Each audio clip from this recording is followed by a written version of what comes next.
আজ আপনারা শুনছেন হুমায়ুন আহমেদের লেখা দ্বিতীয়জন দ্য উইক অডিও বুকে।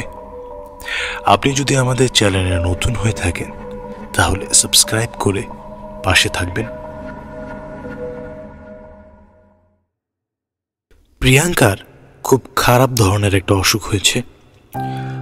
অসুখটা এমন যে কাউকে বলা যাচ্ছে না, বললে কেউ বিশ্বাস করবে না, কিংবা বিশ্বাস করার ভান করে আড়ালে হাসাহাসি করবে। একজনকে অবশ্যই বলা যায়, জাভেদকে। জাভেদ তার স্বামী। স্বামীর কাছে কিছুই গোপন থাকা উচিত নয়। অসুখ বিসুখের খবর সবার আগে স্বামীকেই বলা দরকার। কিন্তু মুশকিল হচ্ছে জাভেদের সঙ্গে প্রিয়াঙ্কার পরিচয় এখনো তেমন গাঢ় হয়নি, হবার কথাও নয়। তাদের বিয়ে হয়েছে 21 দিন আগে। এখনো প্রিয়াঙ্কার তুমি বলা রপ্ত হয়নি। মুখ ফসকে আপনি বলে ফেলে। এরকম গম্ভীর বয়স্ক একজন মানুষকে তুমি বলাও অবশ্য খুব সহজ নয়। মুখে কেমন বাঁধে বাঁধে ঠেকে। প্রিয়াঙ্কা চেষ্টা করে আপনি তুমি কোনোটাই না বলে চালাতে। যেমন তুমি চা খাবে না বলে ও বলে চা দেব। এইভাবে দীর্ঘ আলাপ চালানো যায় না। তার চেয়েও বড় কথা, মানুষরা খুব বুদ্ধিমান। ভাববাচ্চ কিছুক্ষণ কথা বলার পরই সে হাসি মুখে বলে, তুমি বলতে কষ্ট হচ্ছে তাই না? তুমি বলতে কষ্ট হওয়াটা দোষের কিছু না। প্রিয়াঙ্কার বয়স মাত্র 17, তাও পুরোপুরি 17 হয়নি। জুন মাসে হবে। এখনো 2 মাস বাকি। আর ওই মানুষটার বয়স খুব কম ধরলেও 30। তার বয়সের প্রায় দ্বিগুণ। সারাক্ষণ গম্ভীর থাকে বলে বয়স আরও বেশি দেখায়। বরের বয়স বেশি বলে প্রিয়াঙ্কার মনে কোনো ক্ষোভ নেই। বরদের চ্যাংড়া দেখালে ভালো লাগে না। তাছাড়া মানুষটা অত্যন্ত ভালো এবং বুদ্ধিমান। কম বয়সী বোকা বরের চেয়ে বুদ্ধিমান বয়স্ক বর ভালো। বিয়ের রাতে নানা কিছু ভেবে প্রিয়াঙ্কা আতকে অস্থির হয়েছিল। ধকধক করে বুক কাঁপছিল, কপাল রীতিমতো ঘামছিল। মানুষটা সঙ্গে সঙ্গে তা বুঝে ফেলেছিল। কাছে এসে ভারী গলায় বলেছিল, ভয় করছে? ভয়ের কি আছে বলো তো? প্রিয়াঙ্কার বুকের ধকধকানি আরও বেড়ে গেল। সে হ্যাঁ না কিছুই বলল না। একবার মনে হলো সে অজ্ঞান হয়ে যাচ্ছে। মানুষটা তখন নরম গলায় বলল, ভয়ের কিছু নেই, ঘুমিয়ে পড়ো। বলেই প্রিয়াঙ্কার গায়ে চাদর টেনে দিল। তার গলার স্বরে কিছু একটা ছিল। প্রিয়াঙ্কার ভয় পুরোপুরি কেটে গেল এবং প্রায় সঙ্গে সঙ্গে ঘুমিয়ে পড়ল। অনেক রাতে একবার ঘুম ভেঙে দেখে লোকটি অন্য পাশ ফিরে ঘুমোচ্ছে। খানিকক্ষণ জেগে থেকে প্রিয়াঙ্কা আবার ঘুমিয়ে পড়ল। ঘুম ভাঙল অনেক বেলায়। লোকটি তখন পাশে নেই। একটা মানুষকে চেনার জন্যে 21 দিন খুব দীর্ঘ সময় নয়। তবু প্রিয়াঙ্কার ধারণা মানুষটা ভালো, বেশ ভালো। এরকম একজন মানুষকে তার অসুখের কথাটা অবশ্যই বলা যায়। কিন্তু মুশকিল হচ্ছে অসুখটার সঙ্গে এই মানুষটার সম্পর্ক আছে। এই কারণেই তাকে বলা যাবে না। কিন্তু কাউকে বলা দরকার, খুব তাড়াতাড়ি বলা দরকার, নয়তো সে পাগল হয়ে যাবে। কিছুটা পাগল সে বোধহয় হয়েই গেছে। সারাক্ষণ অস্থির লাগে। সন্ধ্যা মেলাবার পর শরীর কাঁপতে থাকে। তৃষ্ণায় বুক শুকিয়ে কাঠ হয়ে থাকে। গ্লাসের পর গ্লাস পানি খেলেও তৃষ্ণা মেটে না। সামান্য শব্দে ভয়ঙ্কর চমকে ওঠে। সেদিন বাতাসে জানালার কপাট নড়ে উঠল। সঙ্গে সঙ্গে ভয়ে অস্থির হয়ে গঙ্গানের মতো শব্দ করল প্রিয়াঙ্কা। হাতের চায়ের কাপ থেকে সবটা চা ছলকে পড়ল শাড়িতে। ভাগ্যিস আশেপাশে কেউ ছিল না। কেউ থাকলে নিশ্চয়ই খুব অবাক হতো। প্রিয়াঙ্কার ছোট মামা যেমন অবাক হলেন। তিনি প্রিয়াঙ্কাকে দেখতে এসেছিলেন। তার দিকে তাকিয়েই বিস্মিত গলায় বললেন, তোর কি হয়েছে রে? প্রিয়াঙ্কা হালকা গলায় বলল, কিছু হয়নি তো। তুমি কেমন আছো মামা? আমার কথা বাদ দে, তোকে এমন লাগছে কেন? কেমন লাগছে? চোখের নিচে কালি পড়েছে, মুখ শুকনো, কি ব্যাপার? কোনো ব্যাপার না মামা। গালটাল ভেঙে কি অবস্থা? তুই কথাও তো কেমন অন্যরকম ভাবে বলছিস। কিরকম ভাবে বলছি? মনে হচ্ছে তোর গলাটা ভাঙা। ঠান্ডা লেগেছে মামা। প্রিয়াঙ্কা কয়েকবার কাশল। মামাকে বোঝাতে চাইল তার সত্যি সত্যি কাশি হয়েছে, অন্য কিছু না। মামা আরও গম্ভীর হয়ে গেলেন, শীতল গলায় বললেন, আর কিছু না তো? না। ঠিক করে বল। ঠিক করেই বলছি। প্রিয়াঙ্কার কথায় তার মামা খুব আশ্বস্ত হলেন বলে মনে হলো না। সারাক্ষণ গম্ভীর হয়ে রইলেন। চায়ের কাপে দুটো চুমুক দিয়ে রেখে দিলেন। যাই রে মা বলেই কোনো দিকে না তাকিয়ে হন হন করে চলে গেলেন। মামা চলে যাবার 1 ঘন্টার ভেতরই মামি এসে হাজির। বোঝাই যাচ্ছে মামা পাঠিয়ে দিয়েছেন। মামি প্রিয়াঙ্কাকে দেখে আঁতকে উঠলেন, প্রায় চেঁচিয়ে বললেন, ও মা, 1 সপ্তাহ আগে তোকে কি দেখেছি আর এখন কি দেখছি? কি ব্যাপার, তুই খোলাখুলি বল তো, কি সমস্যা? প্রিয়াঙ্কা শুকনো হাসি হেসে বলল, কোনো সমস্যা না। তুই বলতে না চাইলে আমি কিন্তু জামাইকে জিজ্ঞেস করব। জামাই আসবে কখন? ও আসবে রাত 8টার দিকে। ওকে কিছু জিজ্ঞেস করতে হবে না মামি, আমি বলছি। বল, কিছু লুকোবি না। আমি ভয় পাই মামি। কিসের ভয়? কি যেন দেখি। কি দেখিস? নিজেও ঠিক জানি না কি দেখি। ভাষা ভাষা কথা বলবি না, পরিষ্কার করে বল কি দেখিস। মামি, আমি বোধহয় পাগল হয়ে গেছি। আমি কী সব যেন দেখি। সে কি দেখে তা তিনি অনেক প্রশ্ন করেও বের করতে পারলেন না। প্রিয়াঙ্কা অন্য সব প্রশ্নের জবাব দেয়, কিন্তু কি দেখে তা বলে না, এড়িয়ে যায় বা কাঁদতে শুরু করে। তোর কি বর পছন্দ হয়েছে? প্রিয়াঙ্কা লজ্জায় বেগুনি হয়ে গিয়ে বলল, হ্যাঁ। সে কি তোকে ভয় টয় দেখায়? না। রাতে কি তোরা একসঙ্গে ঘুমাস না? প্রিয়াঙ্কা লজ্জায় বেগুনি হয়ে গিয়ে বলল, হ্যাঁ। সে কি তোকে অনেক রাত পর্যন্ত জাগিয়ে রাখে? কী সব প্রশ্ন যে করো তুমি মামি। আমি যা বলছি তার জবাব দে। না, জাগিয়ে রাখে না। মামি অনেকক্ষণ থাকলেন। প্রিয়াঙ্কাদের ফ্ল্যাট ঘুরে ঘুরে দেখলেন। কাজের মেয়ে এবং কাজের ছেলেটির সঙ্গে কথা বললেন। কাজের মেয়েটির নাম মরিয়ম, দেশের বাড়ি খুলনা। ঘরের যাবতীয় কাজ সেই করে। কাজের ছেলেটির নাম জিতু মিয়া, তার বয়স 9-10। এদের দুজনের কাছ থেকেও খবর বার করার চেষ্টা করা হলো। আচ্ছা মরিয়ম, তুমি কি ভয় টয় পাও? না, ভয় পামু কে? রাতে কি কিছু দেখো টেখো না? কি দেখো? আচ্ছা ঠিক আছে, যাও। প্রিয়াঙ্কার মামি কোনো রহস্য ভেদ করতে পারলেন না। তার খুব ইচ্ছা ছিল জাভেদের সঙ্গে পুরো ব্যাপারটা নিয়ে আলাপ করবেন, পরামর্শ করবেন। প্রিয়াঙ্কার জন্যে পারা গেল না। সে কাঁদো কাঁদো গলায় বলল, মামি, তুমি যদি ওকে কিছু বলো তাহলে আমি কিন্তু বিষ খাবো। আল্লাহর কসম, বিষ খাবো, নয়তো ছাদ থেকে লাফ দিয়ে পড়বো। তিনি কিছু জিজ্ঞেস করলেন না, কারণ প্রিয়াঙ্কা সত্যিই বিষ খেয়ে ফেলতে পারে। আমার মৃত্যুর জন্যে কেউ দায়ী নয়, এই কথা লিখে একবার সে 1 বোতল ডেটল খেয়ে ফেলেছিল। অনেক ডাক্তার হাসপাতাল করতে হয়েছে। এই কাণ্ড সে করেছিল অতি তুচ্ছ কারণে, তার এক বান্ধবীর সঙ্গে ঝগড়া করে। এই মেয়ের পক্ষে সবই সম্ভব, তাকে কিছুতেই ঘটানো উচিত নয়। জাভেদ এলো রাত 8:30টার দিকে। জাভেদের সঙ্গে খানিকক্ষণ টুকটাক গল্প করে প্রিয়াঙ্কার মামি ফিরে গেলেন। তার মনের মেঘ কাটল না। হলো কি প্রিয়াঙ্কার? সে কি দেখে? প্রিয়াঙ্কা নিজেও জানে না তার কি হয়েছে। মামি চলে যাওয়ার পর তার বুক ধকধক করা শুরু হয়েছে। অল্প অল্প ঘাম হচ্ছে, অসম্ভব গরম লাগছে। কিছুক্ষণ পর পর মনে হচ্ছে বোধহয় নিঃশ্বাস বন্ধ হয়ে যাচ্ছে। তারা খাওয়া দাওয়া করে রাত 10:30টার দিকে ঘুমোতে গেল। জাভেদ বিছানায় শোয়া মাত্র ঘুমিয়ে পড়ল।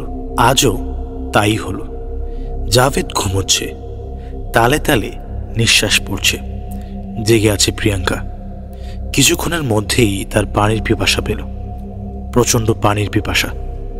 পানি খাবার জন্য বিছানা ছেড়ে নামতে হবে, যেতে হবে পাশের ঘরে, কিন্তু সেটা করবে না, অসম্ভব, কিছুতেই না। পানির তৃষ্ণায় মরে গেলেও না। এই পানি খেতে গিয়ে প্রথমবার তার অসুখ ধরা পড়েছিল। ভয়ে ওই দিন সে মরেই যেত। কেন মরল না? মরে গেলেই ভালো হতো। তার মতো ভীতু মেয়ের মরে যাওয়াই উচিত। ওই রাতে সে বেশ আরাম করে ঘুমোচ্ছিল। হঠাৎ বৃষ্টি হওয়ার জন্যে চারদিকে বেশ ঠান্ডা। জানালা দিয়ে ফুরফুরে বাতাস আসছে। ঘুমোবার জন্যে চমৎকার রাত। এক ঘুমে সে কখনো রাত পার করতে পারে না। মাঝখানে একবার তাকে উঠে পানি খেতে হয় কিংবা বাথরুমে যেতে হয়। সেই রাতেও পানি খাবার জন্যে সে উঠল। জাভেদ কাত হয়ে ঘুমোচ্ছে, গায়ে পাতলা চাদর দিয়ে রেখেছে। অদ্ভুত অভ্যাস মানুষটার, যত গরমে পড়ুক গায়ে চাদর দিয়ে রাখবে। প্রিয়াঙ্কা খুব সাবধানে গায়ের চাদর সরিয়ে দিল। আহা, আরাম করে ঘুমাক, কেমন ঘেমে গেছে। স্বামীকে ডিঙিয়ে বিছানা থেকে নামলো। স্বামী ডিঙিয়ে ওঠানামা করা ঠিক হচ্ছে না, হয়তো পাপ হচ্ছে, কিন্তু উপায় কি? প্রিয়াঙ্কা ঘুমায় দেয়ালের দিকে। খাট থেকে নামতে হলে স্বামীকে ডিঙাতেই হবে। তাদের শোবার ঘর অন্ধকার, তবে পাশের ঘরে বাতি জ্বলছে। এই একটা বাতি সারা রাতই চলে। ঘরটা জাভেদের লাইব্রেরি ঘর। এই ঘরেই জাভেদ পরীক্ষার খাতা দেখে পড়াশোনা করে। ঘরে আসবাবপত্র তেমন কিছু নেই। একটা বুকশেলফে কিছু বই, পুরনো ম্যাগাজিন, একটা বড় টেবিলের উপর রাজ্যের পরীক্ষার খাতা, একটা ইজি চেয়ার। ইজি চেয়ারের পাশে সাইড টেবিলে টেবিল ল্যাম্প। দরজার ফাঁক দিয়ে স্টাডি রুমের আলোর কিছুটা প্রিয়াঙ্কার শোবার ঘরেও আসছে। তবুও ঘরটা অন্ধকার। স্যান্ডেল খুঁজে বের করতে অনেকক্ষণ মেঝে হাতড়াতে হলো। স্যান্ডেল পায়ে পড়া মাত্র পাশের ঘরে কিসের যেন একটা শব্দ হলো। ভারী অথচ মৃদু গলায় কেউ একজন কাশল। ইজি চেয়ার টেনে সরালো। নিশ্চয়ই মনের ভুল। তবু প্রিয়াঙ্কা আরো কিছুক্ষণ অপেক্ষা করল। না, আর কোনো শব্দ নেই। শুধু সদর রাস্তা দিয়ে দ্রুতবেগে ট্রাক যাওয়া আসা করছে। তাহলে একটু আগে পাশের ঘরে কে শব্দ করছিল? অবিকল নিঃশ্বাস নেবার শব্দ। প্রিয়াঙ্কা দরজা ঠেলে পাশের ঘরে ঢুকেই জমে পাথর হয়ে গেল। ইজি চেয়ারে জাভেদ বসে আছে, হাতে বই। জাভেদ বই থেকে মুখ তুলে তাকালো, নরম গলায় বলল, কিছু বলবে? কতটা সময় পার হয়েছে? 1 সেকেন্ডের 1 ভাগের 1 ভাগ না অনন্তকাল? প্রিয়াঙ্কা জানে না। সে শুধু জানে সে ছুটে চলে এসেছে শোবার ঘরে, ঝাঁপিয়ে পড়েছে বিছানায়। তার সমস্ত শরীর কাঁপছে। সে কি অজ্ঞান হয়ে যাচ্ছে? নিশ্চয়ই অজ্ঞান হয়ে যাচ্ছে। ঘর দুলছে, চারদিকের বাতাস অসম্ভব ভারী ও উষ্ণ। জাভেদ জেগে উঠেছে। সে বিছানায় পাশ ফিরতে ফিরতে বলল, কি? কিছু না। ঘুমাও, জেগে আছো কেন? বলতে বলতেই ঘুমে জাভেদ এলিয়ে পড়ল। জাভেদকে জড়িয়ে ধরে সারা রাত জেগে রইল প্রিয়াঙ্কা।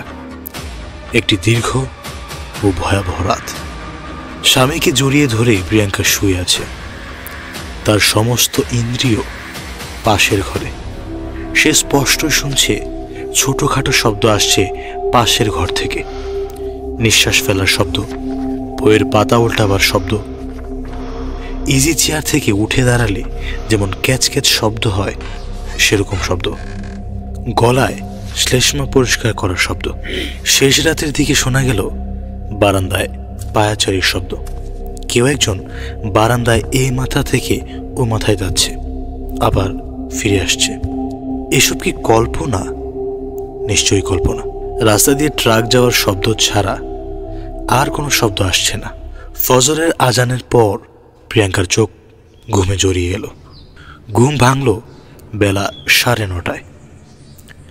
ঘরের ভেতর রোদ ঝলমল করছে। জাভেদ চলে গেছে কলেজে। মরিয়ম জিতু মিয়ার সঙ্গে তার স্বরে ঝগড়া করছে। প্রিয়াঙ্কার সব ভয় কর্পূরের মতো উড়ে গেল। রাতে সে যে অসম্ভব ভয় পেয়েছিল এটা ভেবে এখন নিজেরই কেমন হাসি পাচ্ছে। সে স্বপ্ন দেখেছিল, স্বপ্ন ছাড়া আর কিছুই না। মানুষ কত রকম দুঃস্বপ্ন দেখে, এও একটা দুঃস্বপ্ন, এর বেশি কিছু না। মানুষ তো এর চেয়েও ভয়াবহ দুঃস্বপ্ন দেখে। সে নিজেও কতবার দেখেছে সম্পূর্ণ নগ্ন পায়ে বাসে করে কোথায় যেন যাচ্ছে। ছি ছি, কি ভয়ঙ্কর স্বপ্ন। প্রিয়াঙ্কা বিছানা থেকে নামতে নামতে ডাকলো, মরিয়ম, মরিয়ম, কোথায় তুমি? আসো তো। যে আম্মা। ঝগড়া করছো কেন মরিয়ম? জিতু কাছের জগটা ভাঙ্গা ফেলছে আম্মা। চিৎকার করলে তো জগ ঠিক হবে না, চিৎকার করবে না। জিনিসের উপর কোনো মায়া নাই, মহব্বত নাই। আচ্ছা ঠিক আছে, তুমি চুপ করো। তোমার স্যার কি চলে গেলেন? যে বাজার করে দিয়ে গেছেন? যে কখন আসবেন কিছু বলে গেছেন? দুপুরে খাইতে আসবেন। আচ্ছা যাও, তুমি আমার জন্য খুব ভালো করে 1 কাপ চা বানিয়ে আনো। নাস্তা খাইবেন না আম্মা? না, তোমার স্যার নাস্তা করেছে? যে মরিয়ম চা আনতে গেল। প্রিয়াঙ্কা মুখ ধুয়ে চায়ের কাপ নিয়ে বসল। এখন তার করার কিছুই নেই। দুজন মানুষের সংসার, কাজ তেমন কিছু থাকে না। এই সংসারে কাজকর্ম যা আছে সবই মরিয়ম দেখে এবং খুব ভালো মতোই দেখে। চুপচাপ বসে থাকা ছাড়া প্রিয়াঙ্কার কোনো কাজ নেই। এই ফ্ল্যাটে অনেক গল্পের বই আছে। গল্পের বই পড়তে প্রিয়াঙ্কার ভালো লাগে না। ইউনিভার্সিটির ভর্তি পরীক্ষার জন্য পড়াশোনা করা দরকার, পড়তে ভালো লাগে না।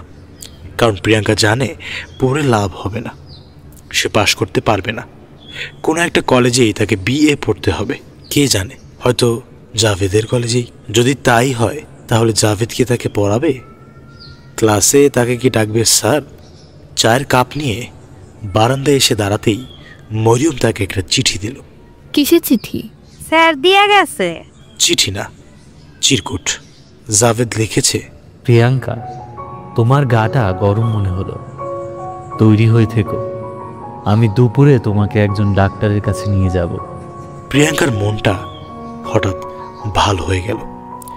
মানুষটা ভালো, হৃদয়বান এবং বুদ্ধিমান।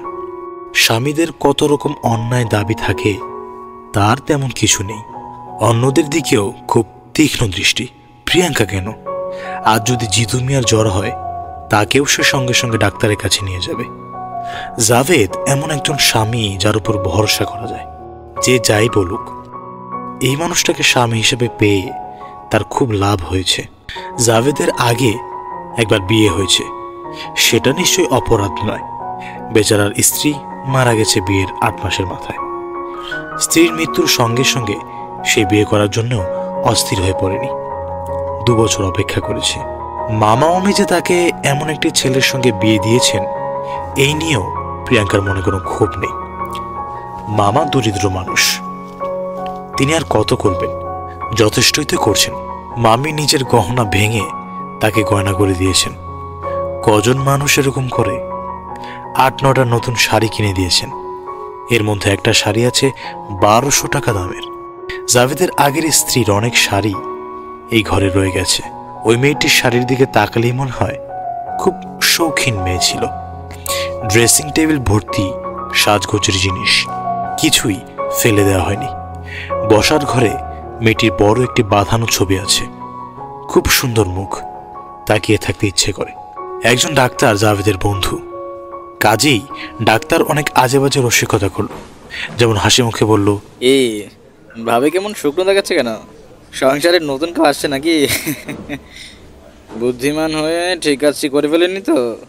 2 সপ্তাহ হয়নি যার বিয়ে হয়েছে, তার সঙ্গে কি এরকম রসিকতা করা যায়?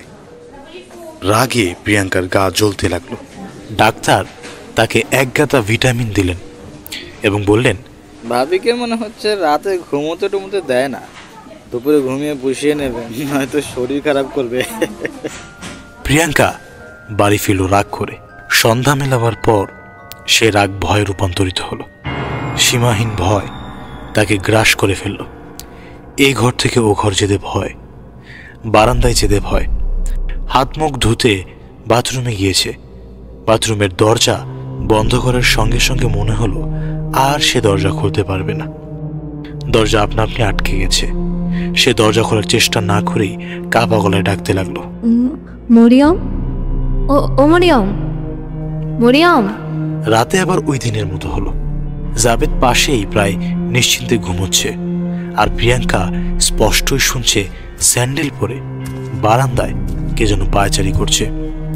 প্রিয়াঙ্কা নিজেই নিজেকে বোঝালো, ও কেউ না, ও হচ্ছে মরিয়ম। মরিয়ম হাঁটছে, ছোট ছোট পা ফেলছে। মরিয়ম ছাড়া আর কে হবে? নিশ্চয়ই মরিয়ম। স্যান্ডেলে কেমন ফটফট শব্দ হচ্ছে। জাভেদ যখন স্যান্ডেল পরে হাঁটে তখন এরকম শব্দ হয় না। একবার কি বারান্দায় উকি দিয়ে দেখবে? কি হবে উকি দিলে? কিছুই হবে না, ভয়টা কেটে যাবে। রাত 1টা বাজে। এমন কিছু রাত হয়নি। রাত 1টায় ঢাকা শহরের অনেক দোকানপাট খোলা থাকে। এই তো পাশের ফ্ল্যাটের বাচ্চাটা কাঁদছে। এখন নিশ্চয়ই বারান্দায় যাওয়া যায়। খুব সাবধানে জাভেদকে ডিঙিয়ে প্রিয়াঙ্কা বিছানা থেকে নামল। তার হাত পা কাঁপছে, তৃষ্ণায় বুক ফেটে যাচ্ছে। কানের কাছে কেমন আ আ শব্দ হচ্ছে। সব অগ্রাহ্য করে বারান্দায় চলে এল। আর তার সঙ্গে সঙ্গে বারান্দায় দাঁড়ানো মানুষটা বলল, প্রিয়াঙ্কা, এক গ্লাস পানি দাও তো। বিছানায় যে মানুষটা শুয়ে আছে এই মানুষটাই সেই জাভেদ। তার পরনে জাভেদের মতোই লুঙ্গি, হাত কাটা গেঞ্জি, মুখ গম্ভীর ও বিষণ্ণ। প্রিয়াঙ্কা ছুটে শোবার ঘরে চলে এলো, কোনো মতে বিছানায় উঠল। ওই তো জাভেদ ঘুমোচ্ছে, গায়ে চাদর টানা। এতক্ষণ যা দেখেছি ভুল দেখেছি, যা শুনেছি তাও ভুল। কিছু একটা মনে হয়েছে, ভয়ঙ্কর কোনো অসুখ। সকাল হলে আমার এই অসুখ থাকবে না। আল্লাহ, তুমি সকাল করে দাও, খুব তাড়াতাড়ি সকাল করে দাও। সব মানুষ জেগে উঠুক, সূর্যের আলোয় চারদিক ভরে যাক। সে জাভেদকে শক্ত করে জড়িয়ে ধরল। জাভেদ ঘুম ঘুম গলায় বলল, কি হয়েছে? সকালবেলা সত্যি সত্যি সব স্বাভাবিক হয়ে গেল। রাতে এরকম ভয় পাওয়ার জন্যে লজ্জা লাগতে লাগলো। জাভেদ কলেজে চলে যাবার পর সে স্বাভাবিক ভঙ্গিতে মরিয়মকে তরকারি কাটায় সাহায্য করতে লাগলো। আফা, শরীরটা কি খারাপ? না, আপনার কিছু করণ লাগতো না আফা, আপনি গিয়ে হুইয়া থাকেন। এইমাত্রই তো ঘুম থেকে উঠলাম, এখন আবার কি শুয়ে থাকবো? চা বানাইয়া দেই। দাও। আচ্ছা মরিয়ম, তোমার আগের আপাও কি আমার মতো চা খেত? হ, তয় আপনার মতো চুপচাপ থাকতো না, সারাদিন হইচই করতো, গান বাজনা করতো। মারা গেলেন কিভাবে? হঠাৎ মাথা খারাপ হইয়া গেল, উল্টা পাল্টা কথা কওয়া শুরু করলো। কি জানি দেখে। কি দেখে? 2টা মানুষ নাকি দেখে, একটা আসল একটা নকল। কোনটা আসল কোনটা নকল বুঝতে পারে না। তুমি কি বলছো? তাও তো আমি বুঝতে পারছি না। পাগল মানুষের কথার কি ঠিক আছে আফা? নেন চা নেন। প্রিয়াঙ্কা মাথা নিচু করে চায়ের কাপে ছোট ছোট চুমুক দিচ্ছে। একবারও মরিয়মের দিকে চোখ তুলে তাকাচ্ছে না। তার ধারণা, তাকালেই মরিয়ম অনেক কিছু বুঝে ফেলবে যে প্রিয়াঙ্কারও একই অসুখ হয়েছে। সে চায় না মরিয়ম কিছু বুঝুক, কারণ তার কিছুই হয়নি। অসুখ করেছে। অসুখ কি মানুষের করে না? করে, আবার সেরেও যায়। তারটাও সারবে। রাত গভীর হচ্ছে। বাইরে বৃষ্টি পড়ছে টুপটুপ করে। খোলা জানালায় হাওয়া আসছে। প্রিয়াঙ্কা জাভেদকে জড়িয়ে ধরে শুয়ে আছে। তার চোখে ঘুম নেই। পাশের ঘরে বইয়ের পাতা উল্টানোর শব্দ হচ্ছে। এই যে সিগারেট ধরালো, সিগারেটের ধোয়ার গন্ধ ভেসে আসছে। ইজি চেয়ার থেকে উঠল। ক্যাচ ক্যাচ শব্দ হচ্ছে ইজি চেয়ারে। প্রিয়াঙ্কা স্বামীকে সজোরে জড়িয়ে ধরে কাপা গলায় ডাকলো, এই এই। ঘুম ভেঙে জাভেদ বলল, কে? প্রিয়াঙ্কা ফিস ফিস করে বলল, না কিছু না, তুমি ঘুমাও।